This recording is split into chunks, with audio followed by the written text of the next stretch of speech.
Selamat datang di Kota Malang. Kota Malang dikenal sebagai kota pendidikan dengan berbagai kampus bergengsi di dalamnya.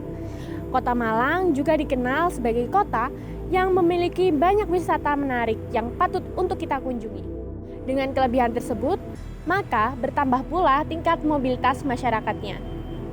Dan tak jarang juga, pertambahan jumlah penduduk itu menimbulkan masalah baru. Masalah baru yang kita maksud adalah masalah yang berkaitan dengan sampah. Dan tidak dapat kita pungkiri bahwa kota seramai ini juga pasti memiliki masalah yang berkaitan dengan sampah.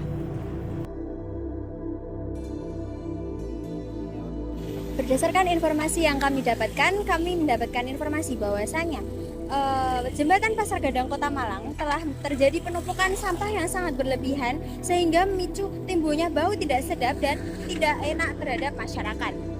Berdasarkan artikel yang kami baca dari Suara Malang ID yang diupload pada tanggal 17 November 2024 lalu, dikatakan bahwasanya pihak DLH atau Dinas Lingkungan Hidup telah melakukan upaya keras kepada masyarakat untuk dihimbau masyarakatnya untuk selalu membuang sampah di tempat sampah, tidak di jalan raya, terutama di kawasan jembatan Pasar Gadang Kota Malang. Kepala Persampahan dan Limbah P3 DLH Kota Malang, Roni Kuncoro, telah mengungkapkan bahwasanya mereka telah menghimbau masyarakat untuk menjaga kebersihan terutama di kawasan jembatan Pasar Gadang Kota Malang ini. Penertiban juga rutin dilakukan, tetapi kebiasaan masyarakat membuang sampah sembarangan tersebut masih menjadi tantangan besar bagi mereka. Beginilah keadaan kondisi jembatan Pasar Gadang Kota Malang saat ini.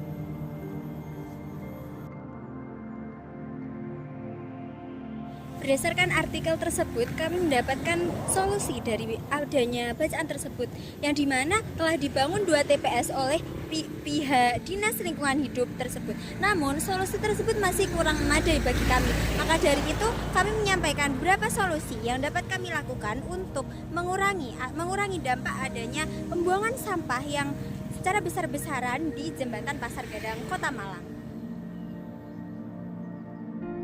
Kami dari mahasiswa Universitas Negeri Malang.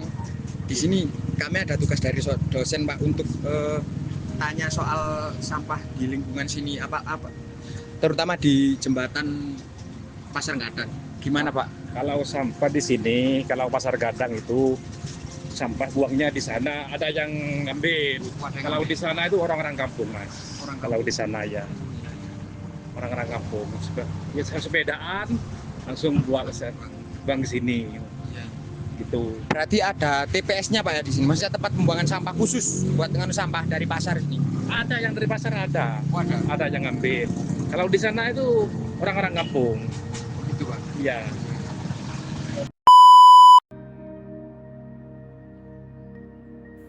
Dari hasil observasi kelompok kami yang ada di TPS T3 Mulia Agung, yaitu ada 2 jenis sampah, organik dan sampah anorganik.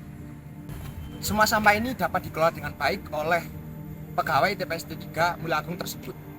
Kita akan membahas tentang pengelolaan sampah organik yang ada di TPS T3 Mulia Agung terlebih dahulu, yaitu pegawai TPS 3 Mulia Agung memilih sampah berupa bis, sisa makanan, terutama nasi,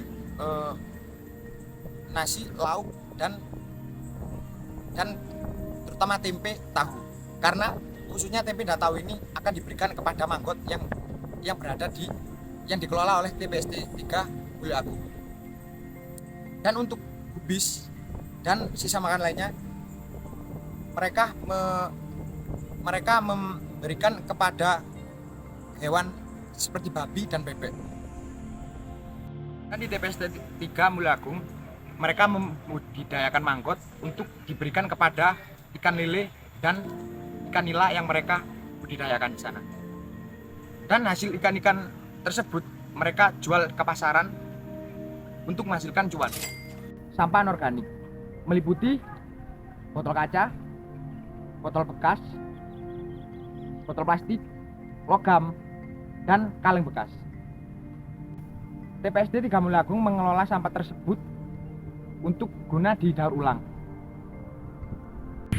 Jadi kita melakukan monitoring di TPS 3 Mulia Agung, kita kita mempunyai beberapa solusi yang dapat kita lakukan untuk mendukung kesadaran masyarakat terkait sadar lingkungan. Yang pertama, kita akan membuat suatu pamflet yang akan kita sebar di beberapa titik yang sekiranya banyak nimbun sampah. Padahal daerah itu tuh seharusnya bukan tempat sampah. Untuk itu kita membuat pamflet yang bertujuan agar mengingatkan masyarakat terkait sadar lingkungan. Nah, yang kedua, kita harus membekali diri dengan bagaimana cara pengolahan sampah yang benar. Karena sejatinya sampah bukanlah barang yang tidak berguna lagi, tapi lebih dari itu, manfaatnya bahkan lebih dari itu. Bagaimana cara kita untuk mendapatkan bekal itu? Kita bisa melakukan kunjungan ke salah satu TPS yang pengolahan sampahnya itu sangat baik. Contohnya di TPST 3 Poliagung. Nah, hasil dari kita membekali diri, kita bisa melakukan suatu sosialisasi kepada masyarakat terkait penyadaran sampah. Karena tidak semua masyarakat itu paham mengenai sadar lingkungan. Jadi, ibaratnya kita itu yang jemput bola, yang turun kepada masyarakat guna sosialisasi terkait sadar lingkungan.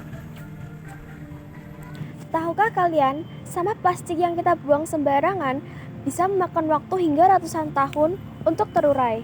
Sedangkan sampah organik yang tidak kita kelola dengan baik dapat menimbulkan gas metana yang memperparah pemanasan global.